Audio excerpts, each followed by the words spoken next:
C ದುಡ್ಡು ಮತ್ತು ಸಂಬಂಧ ಅಂತ ಬಂದಾಗ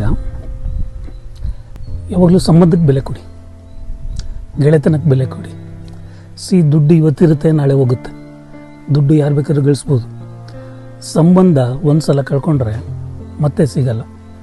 ಸಿ ಸಂಬಂಧಿಕರು ಬಂದಾಗ ಮನೆ ಕರೀರಿ, ಒಂದೊತ್ತು ಊಟ ಹಾಕಿ, 4 ಒಳ್ಳೆ ಮಾತಾಡಿ, ಅದರಿಂದ ಕಳ್ಕೊಳೋದು ಏನಿಲ್ಲ. ಒಂದು ನಿಮಿಷ. ಹಲೋ, ಹಾಂ ಹೇಳಿ ಮಮ್ಮ. ಇಲ್ಲಿ ಬೆಂಗಳೂರು ಬಂದಿದ್ದೀರಾ? ಅಯ್ಯೋ, ನಾನು ಡೆಲ್ಲಿಲಿದ್ದೀನಿ ಮಮ್ಮ. ಹೌದೌದು, ಫುಲ್ ಫ್ಯಾಮಿಲಿ ಬಂದಿದ್ದೀವಿ. ನೀವು ಎಷ್ಟು ದಿನ ಇರ್ತೀರಾ? 2 ದಿನ ಇರ್ತೀರಾ? ನಾವು ಮುಂದಿನ ವಾರದವರೆಗೂ ಇಲ್ಲೇ ಇರ್ತೀವಿ. ನೋಡಿ, ಈಗ ಜಸ್ಟ್ ಏರ್ಪೋರ್ಟಲ್ಲಿ ಈಗ ಇಳಿದ್ವಿ. ಇನ್ನೂ ಏರ್ಪೋರ್ಟಲ್ಲಿ ಇದ್ದೀವಿ. ಓಕೆ ಮಮ್ಮ, ನೆಕ್ಸ್ಟ್ ಸಲ ಬರ್ತೀರಾ? ಬರ್ಬೇಕು ನೀವು ಖಂಡಿತ. ನೀವು ಪ್ರತಿ ಸಲ ಹಿಂಗೆ ಅಂತೀರ, ಬರೋದಿಲ್ಲ.